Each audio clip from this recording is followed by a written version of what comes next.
नमस्कार दोस्तों, स्वागत है आप सभी का हमारी आज की करंट अफेयर्स की क्लास में। और आज है 11 सितंबर और हम लोग पढ़ रहे हैं करंट अफेयर्स को। तो आप सभी लोग क्लास को शेयर कर दो और क्लास शेयर करने के बाद क्लास को कंटिन्यू पढ़िए। तो सबसे पहले चूंकि अपनी ये जो क्लास होती है ये हम लोग पहले डिस्कस कर लिए हैं कि ये दोनों तरीके से है, मतलब इसमें आपको थ्योरी भी मिलेगा पढ़ने के लिए और जो है क्वेश्चंस भी मिलेंगे पढ़ने को। ठीक है, तो थ्योरी और क्वेश्चन दोनों होंगे। हालांकि थ्योरी को पढ़ने के पश्चात क्वेश्चन का आंसर करना आपकी जिम्मेवारी है। और आप सभी लोग कमेंट सेक्शन में जितने भी क्वेश्चन है, लगभग 10 या 11 क्वेश्चन होंगे, 12 क्वेश्चन जितने भी होंगे, उन सभी क्वेश्चंस के आंसर आप लोग कमेंट सेक्शन में खुद करेंगे, क्योंकि वो सभी प्रश्न जो मैं आज ही इस सीरीज में पूछूंगा, तो उन सभी प्रश्नों के आंसर आपको जो थ्योरी पढ़ाई जाएगी पहले उसमें इंक्लूड होंगे। तो यदि आप थ्योरी को बहुत अच्छे से पढ़ोगे तो बाद में जो 10-11 क्वेश्चन पूछे जाएंगे उन सभी प्रश्नों के आंसर आप जो है जो है उस थ्योरी को पढ़ने के बाद बड़े आराम से कर लोगे। ठीक है, तो चलिए सबसे पहले मैं आप लोगों को प्रश्न ही दिखा देता हूँ। ठीक है, पहला हमारा प्रश्न ये है, उत्तर प्रदेश कहां पर 11 से 13 सितंबर तक सेमिकॉन इंडिया का आयोजन करेगा? मतलब ये हमारा आज का पहला टॉपिक होगा।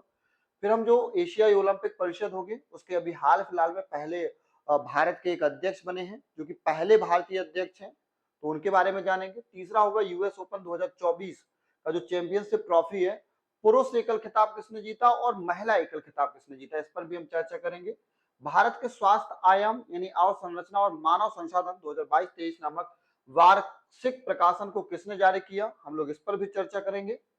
ठीक है, ये सारे प्रश्न हैं, इनके आंसर आप लोगों को देने हैं। संयुक्त राष्ट्र महासभा 2024 के आम सत्र को भारत की ओर से किसने संबोधित किया है, या भारत की तरफ से कौन संबोधित करेगा, इस प्रश्न का भी आंसर आपको देना है।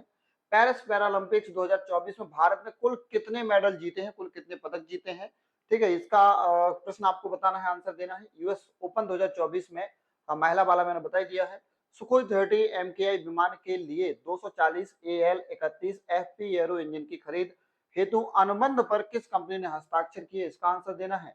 और ये हमारे 4 क्वेश्चन और हैं, है ना। तो ये सारे प्रश्नों को आप पढ़ लीजिए, सभी प्रश्नों का आपको आंसर करना है। तो आइए एक एक करके हम लोग जो है सारे प्रश्नों का डिटेल पढ़ते हैं, और इन पूरे डिटेल्स को पढ़ने के बाद आप सभी प्रश्नों के आंसर जो है कमेंट सेक्शन में करिएगा। इन सभी प्रश्नों को एक बार अभी हम लास्ट में फिर से आप लोगों के सामने रखेंगे। तो सबसे पहले हम चर्चा करेंगे गिद्धों की। ठीक है, गिद्ध ऐसा माना जाता है कि जो गिद्ध हैं वो भारत में बहुत पहले से निवास करते थे, लेकिन अब हम बहुत कम ही भारत में गिद्धों को देख पाते हैं, है ना। शायद ही आप लोगों ने कभी या हो सकता है कि आप में से बहुत सारे लोग ऐसे होंगे जिन्होंने गिद्ध को लगभग कई सालों से न देखा हो, है ना। और शायद हो सकता है कि आप में से कुछ ऐसे भी होंगे जिन्होंने गिद्धों को केवल मोबाइल या टीवी में देखा हो, फोटो में देखा हो, वास्तव में गिद्ध कैसे होते हैं ना देखा हो। तो गिद्ध क्या है, हमारे यहाँ पर गिद्धों की संख्या बहुत कम है, और गिद्धों को गिनने का जो सबसे पहले काम किया, यानी गिद्धों की जो गणना जो है सबसे पहले की गई है, ये की गई थी मध्य प्रदेश में एक टाइगर रिजर्व है जिसे हम बोलते हैं पन्ना टाइगर रिजर्व। तो पन्ना टाइगर रिजर्व ने वर्ष 2010 में गिद्धों की गणना स्टार्ट करी थी। ठीक है, और अभी हाल में क्या हुआ है कि उत्तर प्रदेश सरकार ने एशियाई राजा गिद्धों के लिए भारत का पहला संरक्षण और प्रजनन केंद्र जो है गोरखपुर में एक स्थान है जिसे हम बोलते हैं केपियरगंज। ठीक है, केपियरगंज में स्थापित किया है। मतलब यहाँ पर हम क्या करेंगे, गिद्धों को संरक्षित करेंगे और उनके प्रजनन केंद्र को भी स्थापित करेंगे ताकि इनकी संख्या लगातार बढ़े। इस केंद्र का उद्घाटन स्वयं मुख्यमंत्री श्री योगी आदित्यनाथ जी ने किया है, और इस जो है केंद्र को स्थापित करने का उद्देश्य मुख्य रूप से यह है कि जो लुप्त प्राय प्रजातियां हैं उनकी सुरक्षा की जा सके और उनके प्रजनन को भी बेहतर किया जा सके। 2007 से एशियाई राजा गिद्धों को अंतरराष्ट्रीय संघ की लाल सूची में, लाल सूची दोस्तों एक तरीके से ये रेड डेटा बुक है, रेड डेटा बुक है, लाल सूची किताब है। और इसमें क्या होता है कि जो भी जीव विलुप्त होने के कगार पर होते हैं या संकटग्रस्त होते हैं, उन जीवों को यहाँ पर नाम लिख दिया जाता है। उनका नाम जैसे यहाँ पर लिख जाएगा तो अंतरराष्ट्रीय स्तर पर उनके संरक्षण की बात होने लगती है। ठीक है, तो इसी प्रकार से जो लाल सूची की किताब है, इस सूची में गंभीर रूप से संकटग्रस्त जो प्रजाति हैं, ठीक है, उनको सूचीबद्ध किया गया जाता है। केंद्र में कुल 2.80 करोड़ रुपए की लागत से निर्मित संरचनाएं हैं और इसका उद्देश्य अगले 8 से 10 वर्षों में 40 जोड़े गिद्धों को पुनर्वासित करना है। मतलब यहाँ पर हम लगभग 8 से 10 साल में 40 जोड़े गिद्धों को यहाँ पर बसाएंगे। ठीक है, ये हमारा टारगेट होगा। तो चलिए, ये अभी टॉपिक था पहला। दूसरा टॉपिक हम देखेंगे कि केंद्रीय स्वास्थ्य सचिव श्री अपूर्व चंद्रा ने जो अभी वार्षिक प्रकाशन हुआ था स्वास्थ्य को लेकर के, उसको जारी किया है और उसे जो है हम ग्रामीण स्वास्थ्य सांख्यिकी के नाम से जानते भी हैं। यह प्रकाशन जो है 1992 से, यानी जो ग्रामीण स्वास्थ्य सांख्यिकी प्रकाशन है 1992 से नियमित रूप से जारी किया जा रहा है और इसका उद्देश्य भारत की स्वास्थ्य सेवा प्रणाली का विस्तृत विवरण प्रदान करना या विस्तृत जानकारी देना। ये दस्तावेज दो भागों में विभाजित होता है। पहला भाग जो होगा इसका, वो राज्य और केंद्र शासित प्रदेशों की प्रोफाइल के साथ स्वास्थ्य सेवा की संपूर्ण जानकारी प्रदान करेगा, मतलब स्टेट की और केंद्र शासित प्रदेशों की। दूसरा भाग जो होगा वो स्वास्थ्य अवसंरचना, जनशक्ति और जनसांख्यिकीय संकेतकों पर विस्तृत आंकड़े प्रदान करता है, जो देश में स्वास्थ्य सुविधाओं की वर्तमान स्थिति को दर्शाता है। यानी स्वास्थ्य अवसंरचना कैसी है, इसका मतलब ये होगा कि हमारे पास हॉस्पिटल क्या है, उनमें किस प्रकार की सुविधाएं हैं, ठीक है, जनशक्ति क्या है, मतलब इसमें कितने लोग लगे हुए हैं, है ना, और जनसांख्यिकीय संकेतक क्या है। तो इन पूरा डिटेल जो है दूसरे पार्ट में जारी किया जाता है। पहले भाग में हम राज्यों के संबंध में संपूर्ण जानकारी को प्रदान करते हैं कि राज्यों की स्वास्थ्य को लेकर के क्या स्थिति है।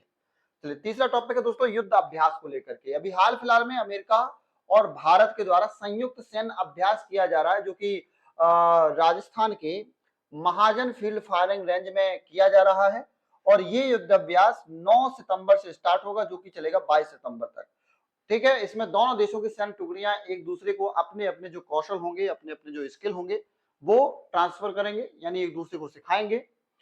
यह वर्ष अभ्यास जो है वर्ष 2024 से हर साल बारी बारी से भारत और अमेरिका में आयोजित किया जा रहा है, जिससे दोनों देशों की सैन्य साझेदारी मजबूत हुई है। इसका मतलब कि 2024 में यदि ये भारत में हो रहा है तो अगली साल ये सैन्य अभ्यास अमेरिका में होगा। इस संस्करण में भारतीय सेना की राजपूत रेजिमेंट की बटालियन और अमेरिकी सेना की 11वीं एयरवॉर्न डिवीजन की 124 बटालियन संयुक्त रूप से अभ्यास कर रही है। तो ये हमारा तीसरा टॉपिक युद्ध अभ्यास से था और वो जो सारे प्रश्न हमने पढ़े थे उनका आंसर डायरेक्टली आपको यहाँ से मिल सकता है। अभी हाल फिलहाल में दोस्तों हमारे रक्षा मंत्रालय ने 240 AL-31 FP एरो इंजन खरीदने के लिए हिंदुस्तान एरोनॉटिक्स लिमिटेड HAL के साथ अनुबंध पर हस्ताक्षर कर दिए हैं। यह अनुबंध 9 सितंबर 2024 को नई दिल्ली में रक्षा सचिव श्री गिरधर आरामने और वायुसेना प्रमुख air chief marshal VR Chaudhari की उपस्थिति में किया गया है। ठीक है, यानी रक्षा जो सचिव हैं वो है दोस्तों श्री गिरधर आरामने और वायुसेना के जो प्रमुख एयर चीफ मार्शल हैं VR चौधरी, इनकी स्थिति में ये समझौता यानी ये अनुबंध किया गया है, जो कि हुआ है 9 सितंबर 2024 को। इन हवाई इंजनों का निर्माण जो है हिंदुस्तान एरोनॉटिक्स लिमिटेड यानी HAL के कोरापुट डिवीजन में किया जाएगा, जो सुखोई 30 बेड़े की परिचालन क्षमता को बनाए रखने के लिए भी महत्वपूर्ण है। अनुबंध के अनुसार HAL यानी हिंदुस्तान एरोनॉटिक्स लिमिटेड प्रति वर्ष यानी एक साल में 30 हवाई इंजन की आपूर्ति करेगा और अगले 8 सालों में लगभग 240 इंजनों की आपूर्ति हमारी पूरी हो जाएगी। ठीक है, तो ये हमारा जो है रक्षा से संबंधित टॉपिक था। अगला टॉपिक है अंतरराष्ट्रीय बौद्ध मीडिया सम्मेलन से, जो कि 11 सितंबर 2024 को विवेकानंद इंटरनेशनल फाउंडेशन नई दिल्ली में आयोजित किया जाएगा। मतलब आज ही के दिन अंतरराष्ट्रीय बौद्ध मीडिया सम्मेलन का आयोजन होगा और ये होगा विवेकानंद इंटरनेशनल फाउंडेशन नई दिल्ली में। इस सम्मेलन का जो आयोजन होगा वो अंतरराष्ट्रीय बौद्ध परिसंघ यानी IBC और विवेकानंद इंटरनेशनल फाउंडेशन यानी VIF द्वारा किया जा रहा है।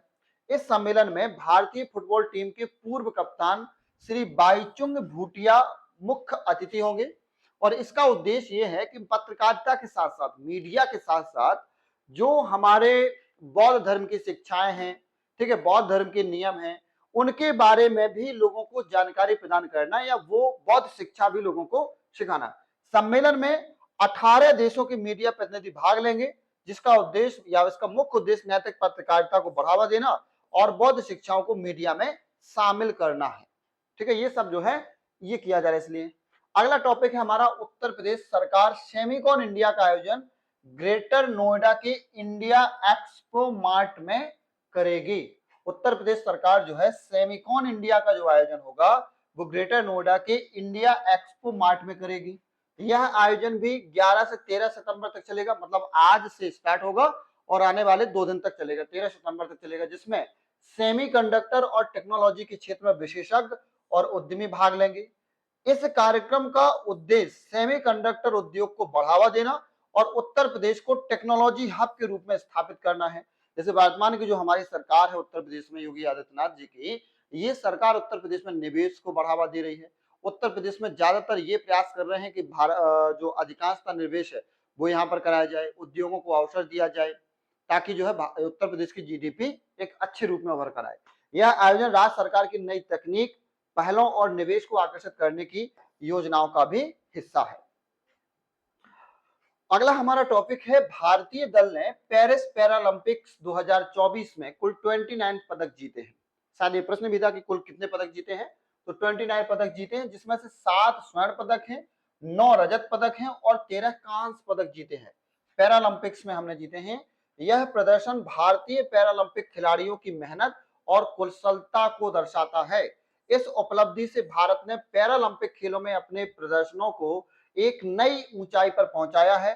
भारतीय दल का यह प्रदर्शन देश की खेल प्रतिभा और खेलों में समर्पण की प्रतिबद्धता को उजागर करेगा। मतलब एक तरीके से ये जो चीजें हो रही हैं इस तरीके से खेल के प्रति, तो और लोगों को भी कहीं ना कहीं प्रोत्साहित करेगी और लोगों को भी आगे ले जाने का कार्य करेगी।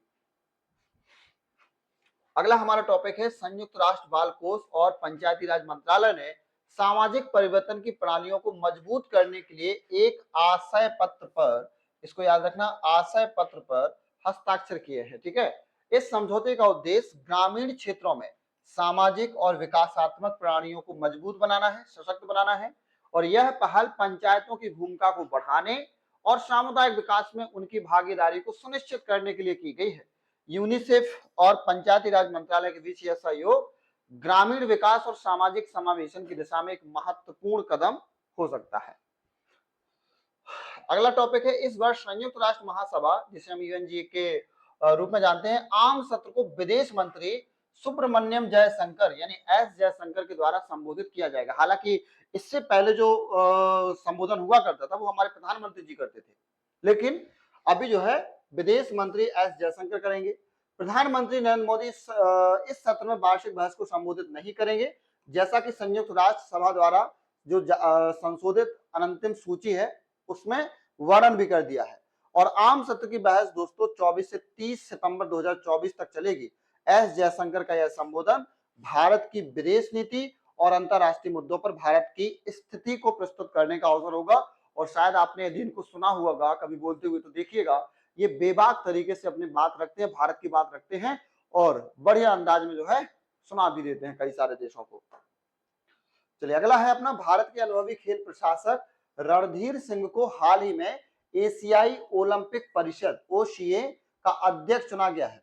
ठीक है, और ये पहले भारतीय हैं इस पद पर पहुंचने वाले, मतलब अभी तक कोई भारतीय इस पद पर नहीं पहुंचा है, एशियाई ओलंपिक परिषद में नहीं पहुंचा है, ये पहुंचने वाले पहले व्यक्ति हैं। उन्हें महाद्वीपीय निकाय की 44वीं आम सभा के दौरान अध्यक्ष चुना गया और रणधीर सिंह का कार्यकाल 4 साल का होगा, जो 2024 से 2028 तक रहेंगे।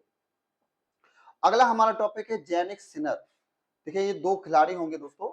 जैनिक सिनर ने 2024 का यूएस ओपन टेनिस में पुरुष एकल खिताब जीता है। एक महिला एकल होता है, ये पुरुष एकल है। ठीक है, तो पुरुष एकल खिताब किसने जीता है? जैनिक सिनर ने। और इन्होंने किसको हराया है? अमेरिकी खिलाड़ी टेलर फ्रिट्ज को 6-3, 6-4 और 7-5 से हरा दिया है। इस जीत के साथ ही सिनर ने वर्ष का अपना दूसरा ग्रैंड स्लैम खिताब जीता और वह यूएस ओपन जीतने वाले पहले इतालवी बन गए हैं। इस साल की शुरुआत में सिनर ने ऑस्ट्रेलियन ओपन भी जीता था, जिससे उनकी 6ठी चैंपियनशिप और कुल मिलाकर 55वीं जीत हो गई है।